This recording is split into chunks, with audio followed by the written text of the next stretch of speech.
Now, heading along the path again in ethics, we are still looking at the subject of the general umbrella topic of secularism. We're going to come to a new heading under that. It may surprise you a little bit. You probably wouldn't have guessed that we would be at this point unless you know something a lot on your own in this area. We've looked at, because this morning is going to be a little different, it's going to be more of a historical study and a theological look at a very famous pastor and theologian. We're going to spend all of this morning just looking at him and his life, and you'll see why here in a moment. We've looked thus far at secularization, and we've looked at secularism as two different things which have different meanings. And if you want to throw in modern technology as a third subject, although that fits in there with secularization, then we're either looking at our third or fourth major point here. I'll just call it our third one. We've looked at secularization, we've looked at secularism, and now we come to so-called secular Christianity. See, what we've been talking about thus far are just the pagans out there in the world. We've not talked yet about a formal attempt to introduce the philosophy of secularism into the church in a religious guise.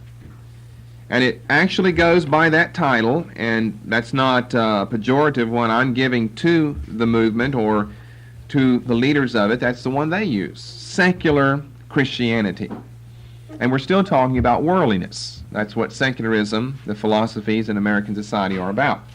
So, no study of worldliness or secularism would be complete without a rather detailed discussion of secular Christianity,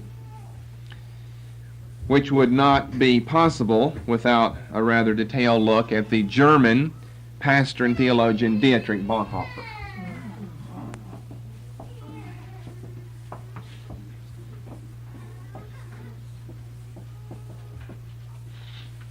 So we're going to spend all of this morning looking at the life of Dietrich Bonhoeffer, so that you're completely familiar with what he's doing, when it's being done, what his books are, when they were written, why they were written, what they have to say. And to get a little ahead of myself this morning, because you're probably not familiar with Bonhoeffer, why we're going to discuss him here. Why not under, theology or something? Why discuss someone like a Dietrich Bonhoeffer here under worldliness, under secularism in Christian ethics? Well, he fits here very specifically, and it's really the only place that, his whole life is characterized by this business of secularism and secular Christianity, especially some of the late statements he made in his so-called Tegel theology. But there were radical interpretations of Bonhoeffer that were placed on Bonhoeffer's writings a couple of decades, as a matter of fact, almost exactly 20 years after his death, by the so-called secular theologians, the death of God theologians in Protestant America of the 1960s. And not all people, Kenneth Hamilton is an exception, have agreed with these radical interpretations of Bonhoeffer and some of the statements, very provocative statements he made in his letters and papers from prison, part of his Tegel theology in the early to mid-1940s in Nazi Germany. So this morning we're just going to look at the man Dietrich Bonhoeffer, tell you who he is. Some of you don't even know, some of you know the name, but tell you who he is and a lot of things about him. And then that will lead us into next Sunday morning. We will get to the evidence in his material. What were some of those provocative statements he made? Very ambiguous. And we're going to look at different interpretations of Bonhoeffer's writings. Now, I'll say it again, I wouldn't normally put something like this in a study on Christian ethics. It would fit somewhere else. But the nature of the man, his experiences, and what gave him such a rise to prominence, among other things, these provocative statements he made concern Christian ethics. He wrote a book on ethics that was meant to be his magnum opus, but he never finished it. So it only is fitting that we would study him here, but primarily under worldliness because of some of these statements he made. We're going to look at radical interpretations of Bonhoeffer. We're going to look at those on the other side of the issue who do not feel that Bonhoeffer should be interpreted the way the death of God theologians of the 1960s did. And then I'm going to give you what is my interpretation of Bonhoeffer, having read the writings of Dietrich Bonhoeffer. So at least in this regard, again, I think we're going to be getting two birds with one stone, because you'll become very familiar with Dietrich Bonhoeffer. He's still a very well-known, much-read author today, some 40 years after his martyrdom. And so that'll prepare you for knowing about him as a theologian, per se. Everybody's jumping up and down, shouting, saying, "Praise God. I had a dream last night. We were going to be studying Bonhoeffer this morning."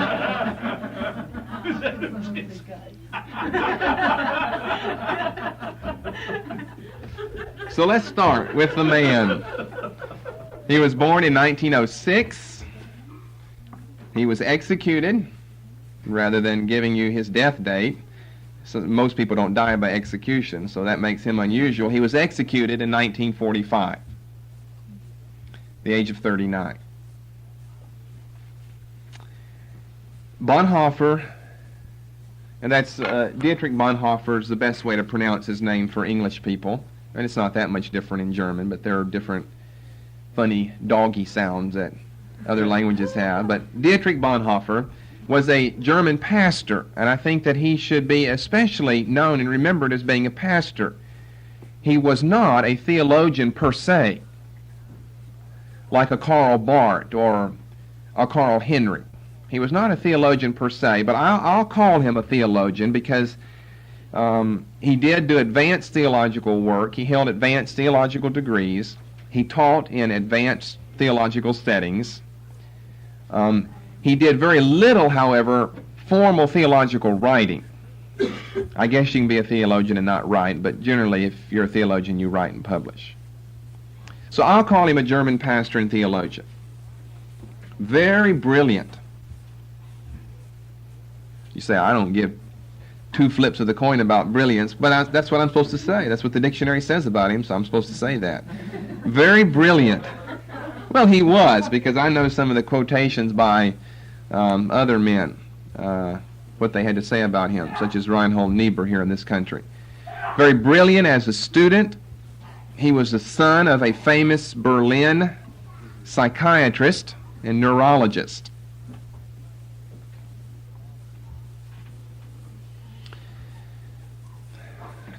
He had religious people in his family tree. That's how he ended up in theology and not psychiatry. But he's the son of a very famous, for that day, a very famous Berlin, Germany, and that's, way back in the days before there were several Berlin psychiatrists and neurologists. But he had religious people in his family tree, and so at the age of 14, he made his decision to enter the church, enter the theological programs, and study for the ministry. Become a minister in the German Lutheran Church. So at age 17, he entered the University of Tübingen.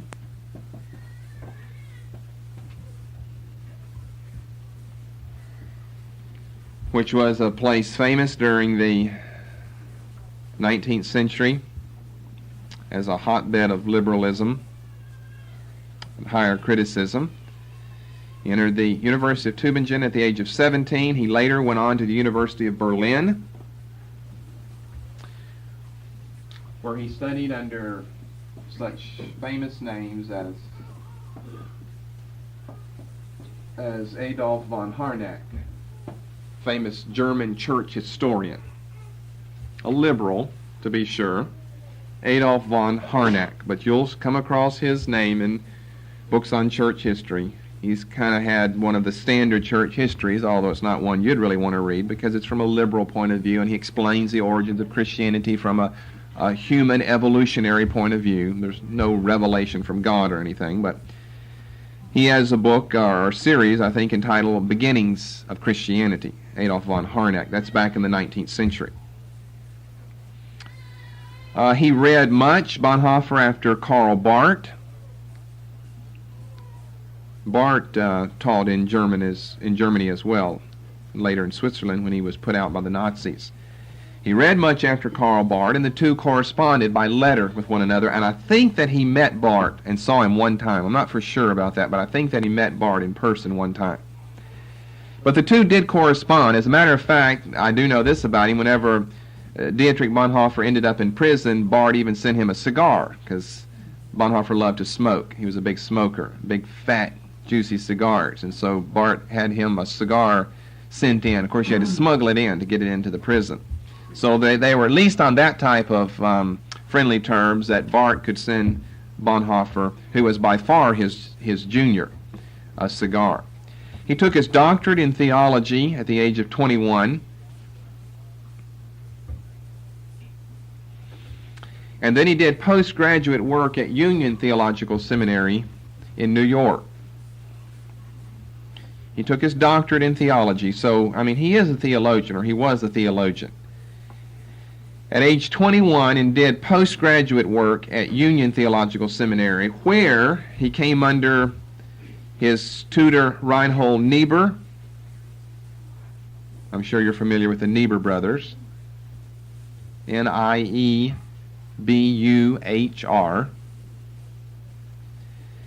And Niebuhr wrote of him, and I quote, "a brilliant and theologically sophisticated young man," speaking of Bonhoeffer.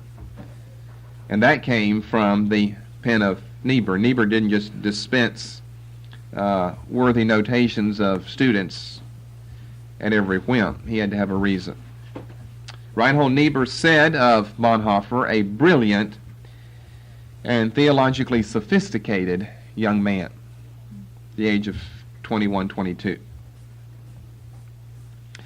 Now, I'll pick up here with his life in just a moment. Let me interject something that really is crucial for our understanding of him to begin with.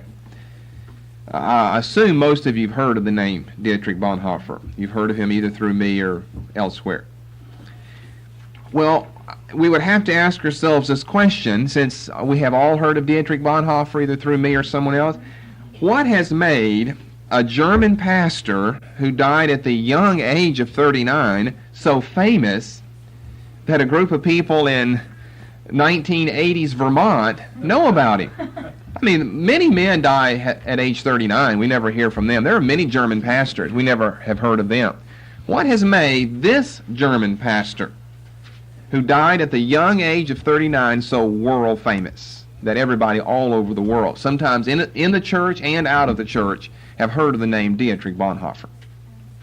All right, I would say two things. I would give you two reasons that catapulted him to worldwide fame.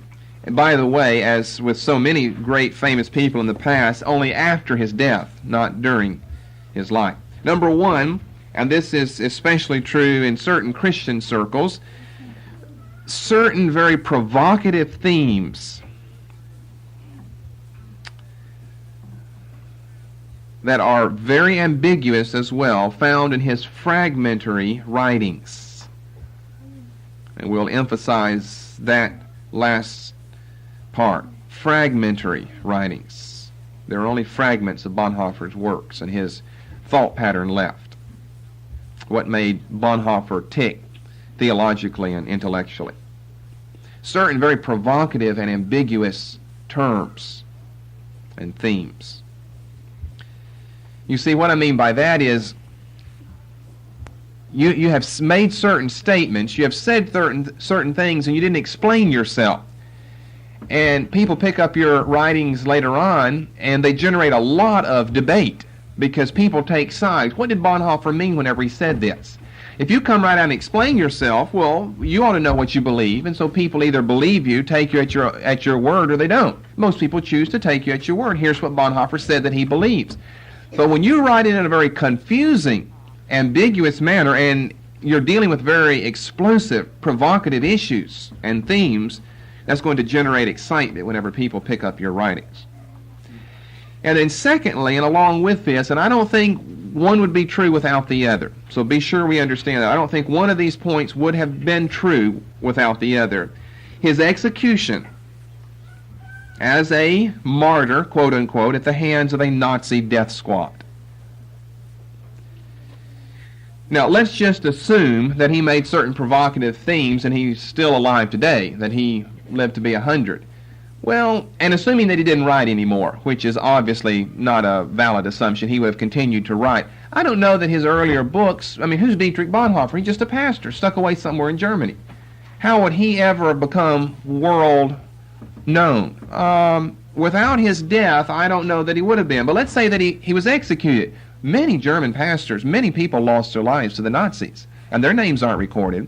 So you got to have something else that has spurred interest. Not only was he executed at the age of 39 by a Nazi death squad, but he left behind unfinished, fragmentary, very provocative writings. Okay? So I think it's like the hand in the glove. The two go together here. One of these things, without the other, could not have catapulted him to fame, as both of them have since the time of his death.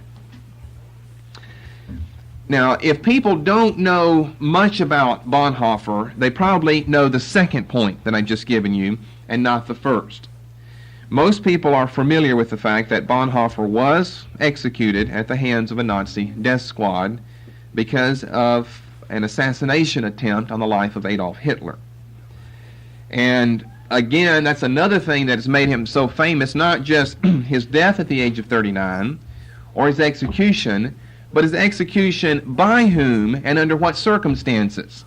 Well, the Jews of the world, and rightly so, have not let us live without remembering the Holocaust of the Second World War.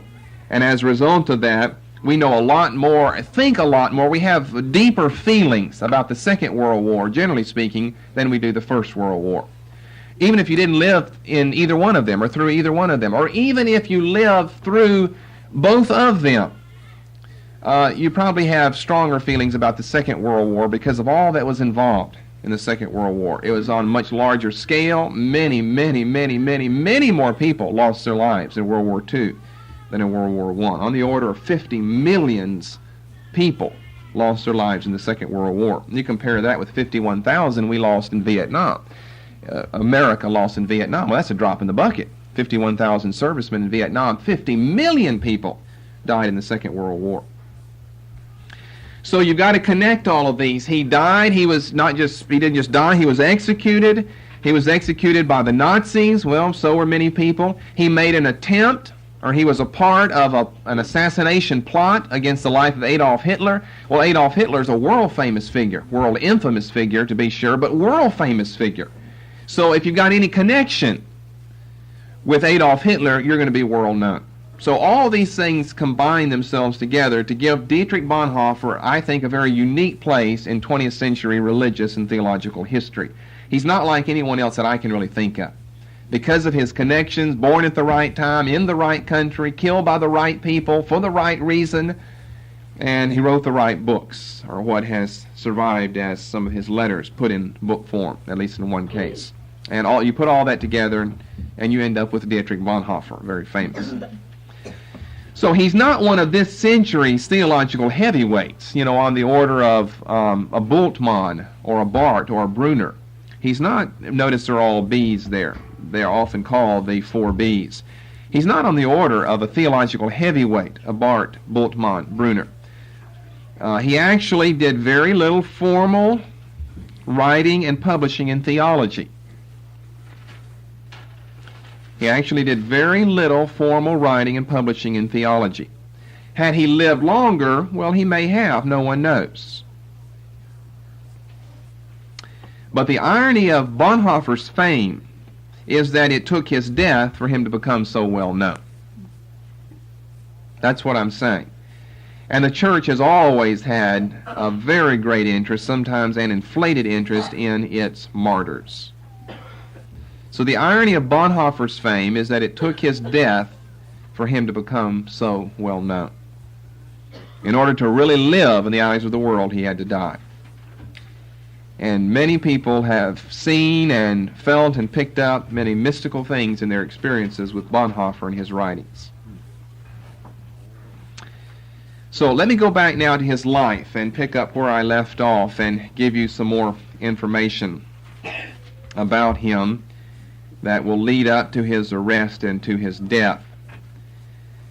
Well, I would start off by saying this, that Bonhoeffer was not naive over the rise of German National Socialism, which is abbreviated in the acronym Nazism. Nazi is just taking the English letters for German words that spell out German National Socialism. Nazi's an abbreviation, like radar. R-A-D-A-R is not a word. It's an abbreviation for 5 other words. I can't think of what they are, but somebody that's in radar, or former policeman, maybe he knows what that stands for. But anyway, he wasn't naive when it came to the rise of German National Socialism. He saw it even in his early years as an unmitigated evil. And he denounced it and its worship of the Führer, Hitler, as idolatry. Now what you have to understand is that during this time, the whole, for the most part, with a few exceptions, Bonhoeffer and his group being one, the whole of the German church, which was the Lutheran state church, is being swept up in its adulation and adoration of the Führer, Adolf Hitler. Hitler has deceived the church by guile, promising them things that would happen that didn't, and that didn't that would, such as confiscation of church property and so forth. And you'd be naive not to know. But Hitler was a very commanding figure personally, especially in the delivery of his speeches, and the whole nation of Germany was wrapped up in the worship of him. If you don't know that, you'd have to, if you just think for a moment, you'd have to assume that. How did a whole nation of intelligent, civilized, 20th century people follow a madman? I mean, a literal madman, except that he somehow had the charm and the guile to deceive the people. And the church is often the first thing or one or group to be deceived. And the church was greatly deceived. And it was an old, dead Lutheran church anyway. Most of the people were unregenerate. And they were really flattered with the rise of a world leader in their own country on the order of der Führer, Adolf Hitler. Well, this was all observed by Bonhoeffer from the sidelines. And so to his credit, and I mean this as a positive remark about Bonhoeffer, to his credit, he didn't fall prey to the traps of Hitler and German propaganda. He saw it as an unmitigated evil, and that the worship of Hitler was idolatry in the church. And so as I have told you before, there was what's called the so-called Barmen Declaration. I think this is one of your test questions over at Lake George, if I remember correctly, last year. We're talking about what is the Barmen Declaration. Well, that was a German document that was drawn up and signed by such people as Karl Barth and Dietrich Bonhoeffer, that mince no words in their denouncement of Nazism as a satanic evil and the worship of Hitler as idolatry. So he, from his young days on, opposed Hitler as he saw Hitler rise. By the way, Hitler finally came to complete power in 1933. And here at this time in 33, Bonhoeffer is through with his studies and he's ready for a brilliant academic career. But when Bonhoeffer sees what's happening in the German church, which he has loved and given his life to serve, the German Lutheran Church, then he chooses to give all of it up. He gives up his academic career. In October of 1933, he left for England, where he pastored 2 London churches from 1933 to 1935. I'm going to get back to Barmen Declaration here in just a moment. I just thought of something else I wanted to put in first to bring us up to that. He pastored 2 churches in London from 1933 to 1935, and really what he was in England for is he wanted to use the opportunity to try to explain to the outside world the horrors of first-rate experience in Nazism. You see, a lot of the world didn't know what was going on in Germany. Whenever reports began to be leaked out in the press and by survivors and eyewitnesses of the concentration camps, the West didn't believe them. I've got whole volumes on that. The West didn't believe that at all. People being gassed to death and experiments on them. Well, you know, that might have been done back in the Stone Ages, but not in 20th century civilized post-World War I, especially Germany. No, there's no way. And Hitler on the rise to become a world dictator, building up the arms in Germany? Well, no, you know, that was all taken away in the Treaty of Versailles back at the end of the First World War. Oh, the West didn't even believe that. they could not. They were so duped and so deceived. Our president, as well as the Prime Minister of England, and that's why he was finally out and Churchill came in, because Churchill knew what was going on and he believed it. Well, the rest of England didn't believe that. They were playing a game. And they just let Germany build and build. You don't just come on the scene all of a sudden as a world power. You've got to have tanks and airplanes and bombs and ammunition. They were secretly manufacturing that for years under Adolf Hitler. The outside Western world didn't believe him at all.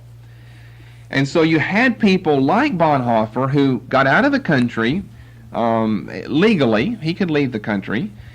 But temporarily, to tell others the horrors of what Nazism is all about. The Western press didn't believe that. And whenever the concentration camp syndrome began, the Western press refused to accept or believe that. And there are documented reports of the United States and England trying to cover up all of that. And there were just enough influential and wealthy Jews in the United States that they refused to allow that to be covered up, or it might have been covered up. And there's a theory down to this day, you come across it every now and then, of people writing books saying that the Holocaust never happened. You ever come across that before? You haven't seen that? Oh, yes. There's a theory that it was going to be on television a few months or years ago or something.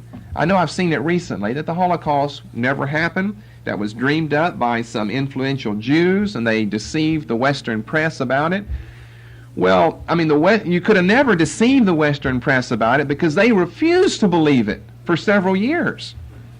It's not like they were gullible to believe anything. They refused to believe it. So, the facts of their resistance, I think, speak against this theory that the Holocaust never took place, that the Jews are just trying to get sympathy from the world. I believe the Holocaust did take place. Too many eyewitnesses, too many accounts, it's too documented.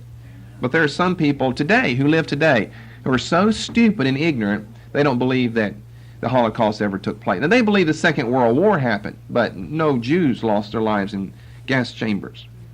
Well, of course, Bonhoeffer, we're talking about a period in his life before the beginning of the concentration camps, but he lived right up to and through that, and he knew very well what was going on there. So he had a very good, influential friend, an archbishop in England, with whom he conversed much and to whom he gave this information. And Bonhoeffer was one of the earliest ones, by the way, responsible for the enlightenment of the West concerning Nazism. And so along with others like Karl Barth, who opposed Hitler, who was in Germany at this time, Bonhoeffer helped to draft and sign the Barmen Declaration in 1934. Which gave rise to what they call the confessing church.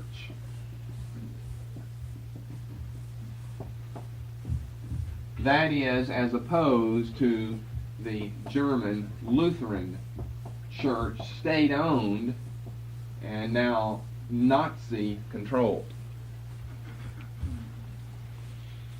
So the Barmen Declaration gave rise to the confessing church to separate it from the Nazi-controlled German Lutheran church. All right, Bonhoeffer, we've left him in London as he's pastoring churches there up until 1935. He felt so strongly, and here you see some of the very strong, personal, I could even say courageous convictions that Bonhoeffer held, again, things that have contributed to his worldwide fame. He felt so strongly attached to his suffering countrymen back in Germany that he desired to go back.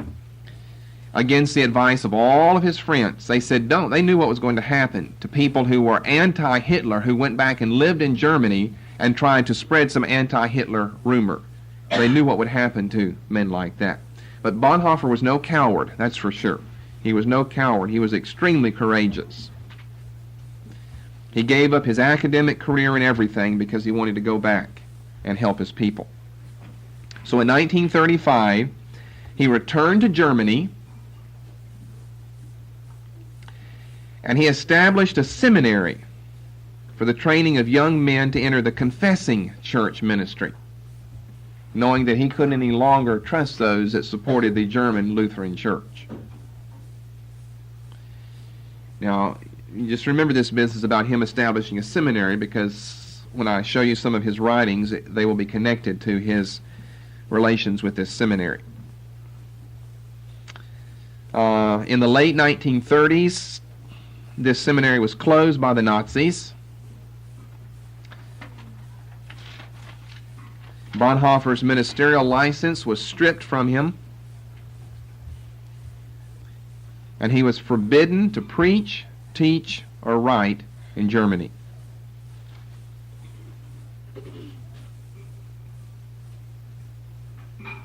So the seminary is closed, his license is stripped from him, he's forbidden to preach, teach, or write anywhere in Germany. In 1939, and you'll recall what happened in the fall of 1939 as the German tanks began to roll into Poland. Friends of his tried to get him to leave Germany for a permanent teaching position in the United States, probably at Union. For the continuation of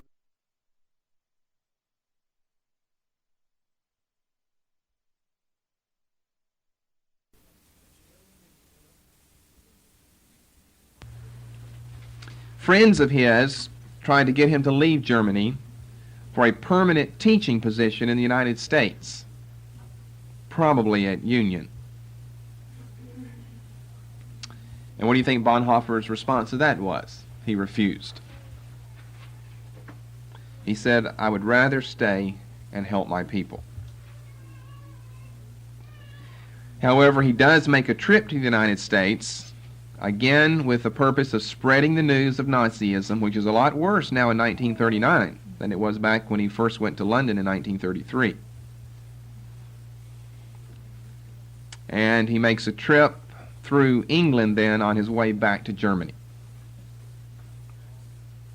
Trying to put all of this together so you have it in the chronological order in which it happened in his life. And since we're only dealing with from, let's say, the early 30s to the mid-40s, you don't have very much information to have to remember. As you know, his execution date is 1945. So he's got 6 years to live at this time, 1939. Now, let's go a little more deeply into his involvement in the resistance movement. He could tell that on the horizon war could be seen.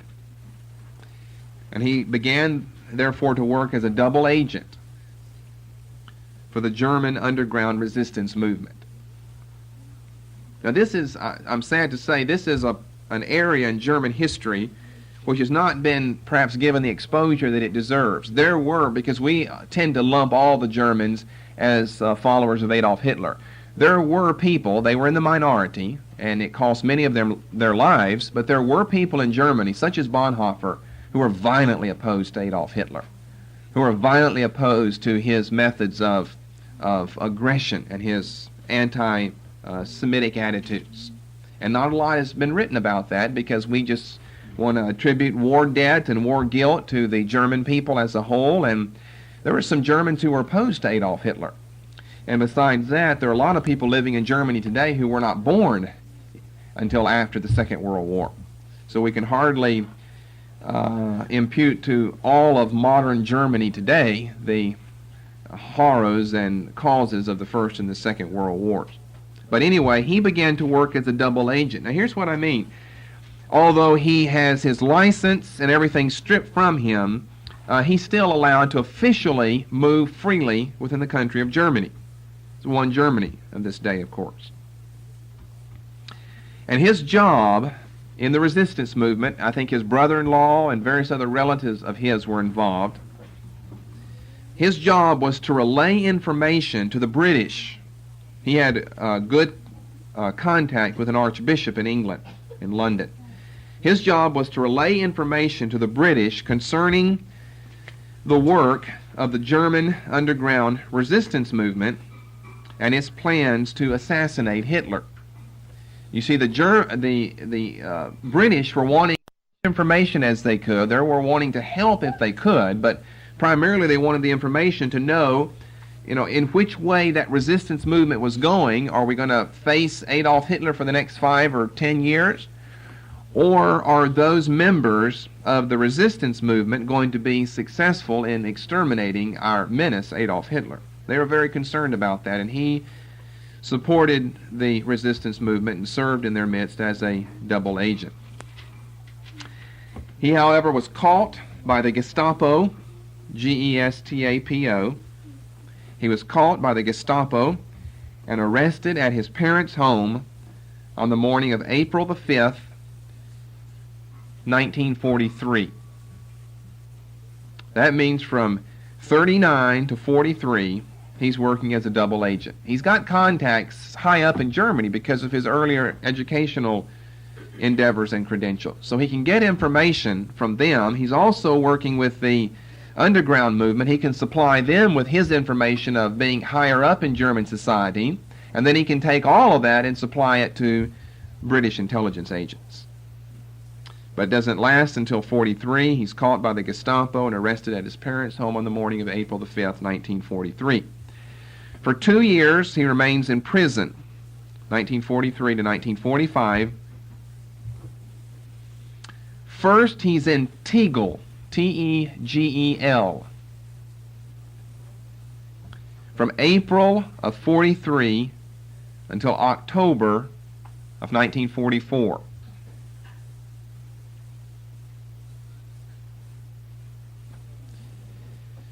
So he spends most of his time, out of the 2 years, a larger portion of time is spent in Tegel, which is a prison right in Berlin, than in any other of the locations where he goes after this. And as a result, any of his writings, especially as we'll see, letters and papers from prison, any of his writings that come during this period are known as his Tegel theology. All right, so if you hear of Bonhoeffer's Tegel theology, basically what we're talking about are the prison writings of Dietrich Bonhoeffer. Now, he's in prison in other places besides Tegel, but this is the first place, the longest place, and the most important place. So if you ever hear of Bonhoeffer's Tegel theology, then Tegel is the name of a prison in Berlin. And it concerns the writing, the thoughts, whatever, the notes that he took, the hymns that he wrote, the poetry that he did. Bonhoeffer did everything that he did while he was first incarcerated in the Berlin prison known as Tegel. Then on September the 20th, 1944, now he's still in Tegel at this time, September the 20th, 1944, the Gestapo discovered new documents which severely incriminated Bonhoeffer. There's still a little shady business to all of that down to this day, and people are not exactly for sure how they discovered what they discovered. But the Gestapo was very good at what they did. And so in October of 1944, he was moved to the Gestapo Berlin prison. The Tegel prison was just a regular prison for common criminals. Gestapo prison was for political prisoners. So on September the 20th, I'll give you that again. Some of you are writing furiously. In 1944, the Gestapo discovers new documents which severely incriminate Bonhoeffer. In other words, they had somewhat proof that Bonhoeffer was involved in the counter-resistance movement, the resistance movement, that he was somehow involved on the outsides of a group that was plotting to assassinate Hitler. Well, that wasn't enough information for them. And he almost got out of prison. He wrote letters, and his father wrote letters to the German officials over and over and over and over. Probably just hundreds of them were written. And his mother wrote letters, and his other relatives wrote letters that he was not guilty of the charge. And it's a little shady what exactly was the charge the Gestapo used. They could have trumped it up to get him in prison and to keep him there, or they could have just put him there, and they were a law unto themselves anyway. But they find new evidence that severely incriminates him, and what I mean by that is it documents the fact that he himself was involved in the plot to assassinate Hitler. Well, of course, you know what that means. That would mean execution in Nazi Germany, which is where he will end up. So in October of 44, he's moved to the Gestapo prison. Then he was moved to the concentration camp, Buchenwald.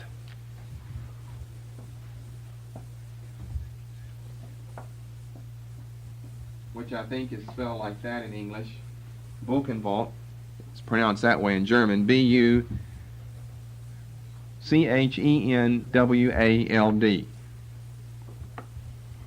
Which I'm sure you've heard of, or at least you've seen the spelling. That's one of the famous German concentration camps, Buchenwald. Well, he stayed there for a period of time. As a matter of fact, I think this was the date that he was moved to Buchenwald, February the 7th, 1945.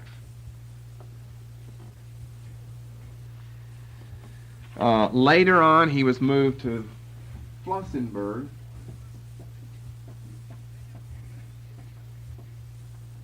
So we've got him in 4 places. We start with Tegel, then we go to the Gestapo prison in Berlin. Then you go to the concentration camp of Buchenwald, and then finally he ends up in Flossenburg, where he was executed on April the 9th, 1945, just days before Flossenburg was liberated by the Allies. Same thing happened with Anne Frank, if you've ever read the diary of Anne Frank. You know, her whole family ended up in concentration camp, and her father was the only one to survive. And Anne Frank was gassed, evidently, as a little 15-year-old girl, just days, literally days, before the Allies liberated the concentration camp. So, you know, when you know these different things, and you know about the Ten Booms and however many other people were here, I wonder if Anne Frank ever met Bonhoeffer. Or if old Corrie ten Boom ever witnessed old bald-headed fat Bonhoeffer, if they were in the same prisoner camp together. Anyway, he ends up there, and he's executed just days before the Allies liberated. Okay, I think the best way to study and to understand Bonhoeffer is to place his writings in the biographical timeline that I just given to you. He's very famous for some powerful, controversial things he had to say in some of his books. So what I'm going to do next of all is give you a list of Bonhoeffer's writings and give you the dates, approximate dates of these. And then you'll have to put that back into your own timeline now of where was he in the early 30s, the mid-30s, late 30s. So he ends up in prison by then, or early 40s. He's in the resistance movement. He's actually plotting against Hitler's life in the late 30s. Which prison is he in, and so forth. But first, a word about his writings. Due to the chaos of the war, Bonhoeffer didn't always have time to complete a work. So his works are often described as incomplete. We only have, for the most part, fragmentary writings of Bonhoeffer. Although sometimes they appear to be complete, they come within the confines of a book cover, but if you read more carefully, you know differently. And I think a lot of this is due to the chaos of the war, that Bonhoeffer just didn't have the time to complete a work. Also, I would say this, books or parts of them were either lost in the confusion of the Second World War, or they were confiscated by the German secret police. So you've got several strikes against Bonhoeffer and the legacy of his writing. Sometimes he just didn't have the time to complete because of the war, because of being confined in prison under suspicion of an assassination plot. Some of his books, or parts of them, were either lost in the confusion of, Bonhoeffer wrote things in prison. How do you get that back out of prison? It's got to be smuggled out. So some of it was lost, some of it was confiscated by the German secret police force. So his works are very fragmentary. So what I'm saying by that is this: sometimes it's rather difficult to get an accurate interpretation of Dietrich Bonhoeffer. That's what I'm coming at now. That's why there are so many opinions about, well, what did Bonhoeffer stand for? Who was Dietrich Bonhoeffer? What was his theology? What were his beliefs? Because his works are very fragmentary, it leaves it open for varied interpretations that are often very conflicting. And we would almost have to have Bonhoeffer himself around and ask him, what did you mean? Or if you could have finished that book, how would you have finished it? But, we have good news for our group, though. You know, Bonhoeffer, he was just as way out as they come. He's like a J.B. Phillips, you know, when it comes to theology and the true Christian life and so forth. A lot of times all the scholars are after are technical, scholarly interpretations of the man Dietrich Bonhoeffer. We're going to give our own interpretation of him, but we're going to come at it from a different angle. To be sure, a theological interpretation of him and his writings, but just because Bonhoeffer is a member of the church and he loves the holy days, he observes all the holy days in prison and so forth, and sings and chants his hymns, doesn't mean we think that he's a regenerate man. Maybe some of those things would mean that he's not, observing all the holy days and smoking his cigars and all of this, drinking his whiskey and everything. Whatever could be smuggled in, he would devour. So I don't know that I see the man as regenerate at all. He's a very courageous man, but Hitler was courageous in one regard. Bonhoeffer was courageous, but I think that too often the church wants to put his name on their list of martyrs, on the order of Paul and James and Dietrich Bonhoeffer. I wouldn't put Bonhoeffer on that list. I'd put him on the list of some church in Germany, but not the Church of the Lord. So here are Bonhoeffer's writings. We're going to mention these, and I'll conclude with that this morning. First of all, his earliest work is entitled, that's in published form, and by the way, his publisher, I think, is Macmillan. Well, I'll look and see. I thought that, yeah, Macmillan. Is entitled Creation and Fall, Temptation. Now these are two different works. Creation and Fall are one, Temptation is another, but you'll find them like this book I'm showing you here, bound in one volume today. But notice even the color of the titles are different to show we're talking about two different things. Creation and Fall go together, and Temptation is different. Let's talk about creation and fall to begin with. As the name would inform you, this is a theological commentary on Genesis chapters 1, 2, and 3.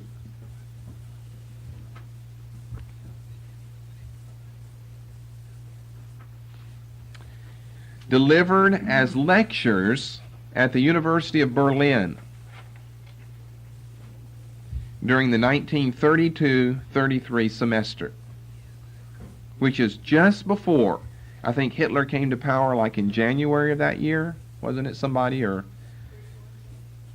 January of 33, I know it was 33, I think it was in January, so just prior to that, just prior to Hitler coming to power, Bonhoeffer is delivering these lectures. Now, when you read it, it's not like you would read if you read, some conservative theologian. It's just like, what do you mean by that? Liberals are known for that. They just write and, you can fill up a couple hundred pages. And like this on Genesis 2:7, man of earth and spirit, the Lord God formed man of the dust of the ground and breathed into his nostrils the breath of life, and man became a living being.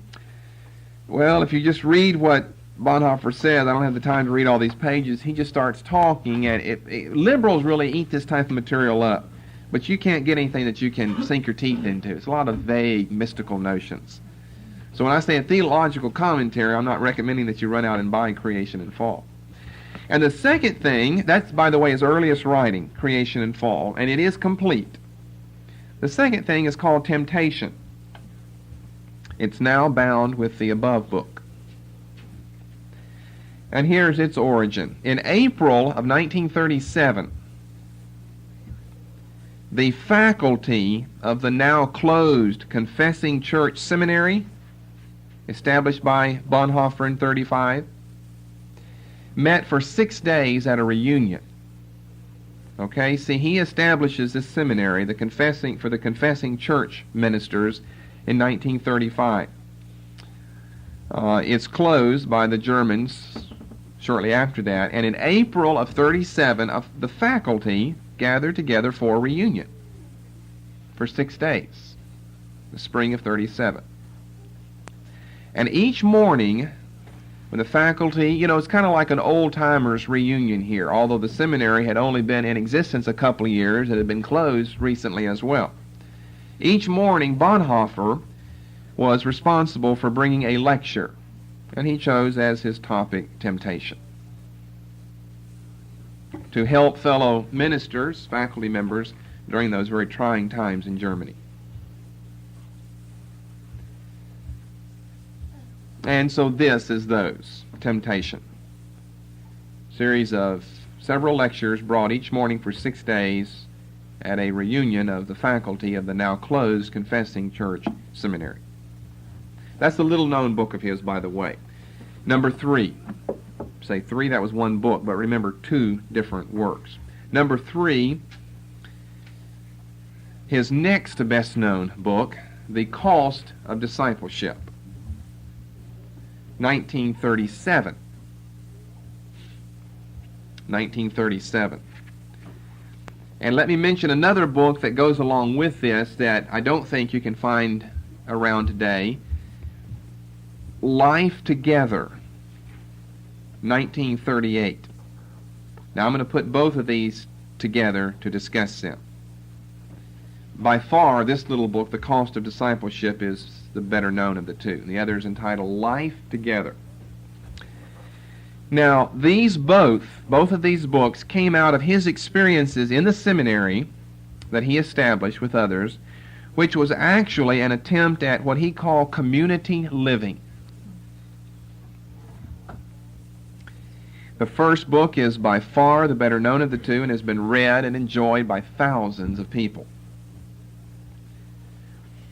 Now, your connection to this book goes back in this church about 4 years ago, where I read brief parts from it at the beginning of our series entitled Jesus Demands for Discipleship.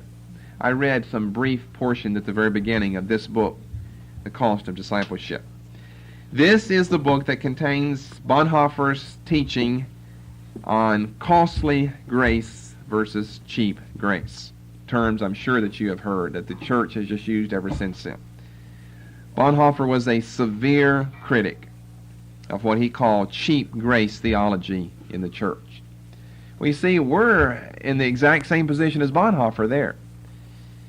Bonhoeffer said, and this is a very fascinating book, but it has things that are wrong in it, and what Bonhoeffer means by discipleship, he means following Christ, but his idea of following Christ is not the New Testament way, and it's not what we would do. But the terminology is almost exactly what we would be comfortable with. That's the problem with writers like Dietrich Bonhoeffer. He can be very, very confusing. Just the title, I know one of our sisters bought this book, just the title of it is interesting enough, The Cost of Discipleship. Well, you couldn't be a Lutheran and write a book like that. That must be a charismatic. The Cost of Discipleship? Who believes in discipleship today? Well, Bonhoeffer said in this famous statement of his, whenever Christ calls a man or a woman, he bids them come die with me. Bonhoeffer put an extreme stress on that, and he's right there. Jesus said, if you want to follow me, take up your cross and come and be my disciple. He didn't say come and warm a pew and sit in church and rot. Bonhoeffer he was totally opposed to that form of Christianity. He felt your Christianity had to touch your life in every single area, to the point that you could get together, as they attempted, and have a community-type situation, almost a communal-type situation. He felt that was a New Testament pattern. See, he was right there. And I've steered people away from reading Bonhoeffer because he's so confusing. He's going to use terms we use, and you say, well, that sounds like us around here, opposed to the denominational system, opposed to cheap grace. Well, that's exactly where we are. Well, not completely. Bonhoeffer had a different meaning to some of the terms that he used, although they were very good terms, especially his term cheap grace. He coined that himself, and it's been popularized by people who have repeated Bonhoeffer's message since then. But I don't recommend that you read after Bonhoeffer. He's mystical, he's confusing. I don't think he was a Christian, and even if he was, he's totally non-charismatic. He would not even fit at all in the New Testament church of the book of Acts. He just knew something's wrong with the official religious system. He knew something was wrong with that. And so it's to that end he wrote this book entitled The Cost of Discipleship, and another one entitled Life Together. And I think things like this are what made him particularly appealing. Look at the name of the book. In hindsight, Bonhoeffer didn't know it, but in hindsight, his discipleship cost him his life. And that's the whole theme of this book. When Christ calls a man or a woman, you'll find Bonhoeffer very fond of making this statement, he bids them come die with me. Bonhoeffer's exactly right. Not necessarily physically, sometimes that is true, but we know that's true in this church. When Christ says, come and follow me, he doesn't mean give me a one morning per week. He means come and die with me. Surrender your life and die. And see, Bonhoeffer never knew he was going to die. And entitling a book like this, The Cost of Discipleship, and when you look back, I think that's another one of the ironies of history and of his life which have made him so famous, because of the fact that people would obviously connect that title, The Cost of Discipleship, with the fate of Bonhoeffer himself. Then a fifth work of his is simply entitled Ethics. Again, you get it in these little paperbacks from Macmillan, Ethics. I haven't even used it at all for our studies in Christian ethics. So that's what I think about this book. There's nothing in it to use.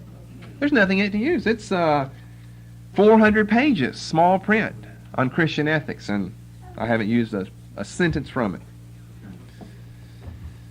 This is his major work. However, it's incomplete. He never finished it.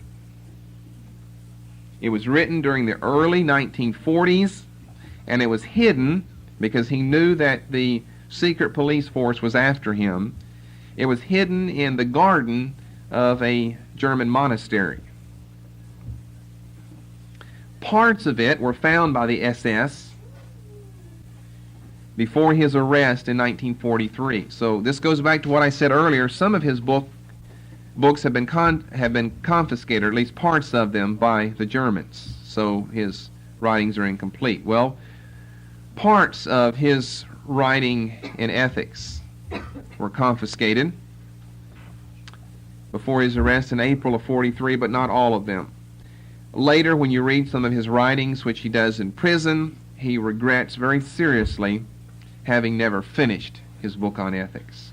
As a matter of fact, the introduction to this book has some of his later writings when he was in prison, and you see his regret, such as this is dated 18 November 1943. So we know he was arrested that spring. He's already in prison. Bonhoeffer writes from Tegel, I, for my part, have been reproaching myself for not having finished the ethics. No doubt part of it has been confiscated. He's right there. He wasn't for sure, but it has been by this time. It has been some comfort to me to know that I had already told you, he's writing his friend Eberhard Bethge here, told you the gist of it. Even if you no longer have it in mind, it will still somehow crop up again indirectly. And in any case, my ideas were not yet altogether in shape. And then he writes later on the 15th of December in 43, sometimes I think I really have my life more or less behind me now, and that all that would remain for me to do would be to finish my ethics. So he counted this his major book. This was going to be his magnum opus, the great book that he wrote, and he never was able to complete it. Then a sixth book, which is by far his most famous, is entitled Letters and Papers from Prison. This is more famous than Cost of Discipleship. I've read this through several times. It's his most famous and most moving book. And strangely, as you can see from the title, it was never intended by Bonhoeffer to be a book. These are letters and papers of his that were collected by friends and relatives afterwards that were put into a book form. Basically, you have private correspondence with his mother and father, with his friend Eberhard Bethge, B-E-T-H-G-E, who is and has been the leading authority on Bonhoeffer ever since, and to Bonhoeffer's fiancée. course, he was never allowed to marry her, though. Some of the mail out and into the prison was allowed. Other of it had to be smuggled through a friendly guard. But this covers the period from his arrest in April of 43 to the month February in 1945. It was first published in a very abbreviated fashion, taking out anything that they thought was too personal, by his friend Eberhard in 1951, and translated into English in 1953. Then the Macmillan edition came out in 1967, and now has been greatly enlarged starting in 1970 to include some of the very personal letters, such as those to and from his fiancée, which were not seen in the earlier publications. And it is in this book, not the others, it is in this book that you find his Tegel theology and his very provocative statements, which you will be studying beginning next time. Letters and Papers from Prison. Now there is another book you sometimes see, which is entitled The Martyred Christian, appropriately enough. This isn't a book by Bonhoeffer, it's 160 readings from Bonhoeffer. So if you own all the other of Bonhoeffer's sayings, this is just duplicating that. Okay? This is just, 160 readings from all of his different writings, collecting them together, finding another way. This is what publishers do, finding a new format to put the material out in to attract new readers. And so I had to own it to own all of it, but when I buy this, I already own that and owning all of the rest of Bonhoeffer's books. But you don't need something like this. This is just junk as far as I'm concerned. It's worthless. You've got to have his complete books to find out and follow his whole train of thought. This would be nothing but just junk. Devotional reading is why they put it out. Devotional readings from Dietrich Bonhoeffer.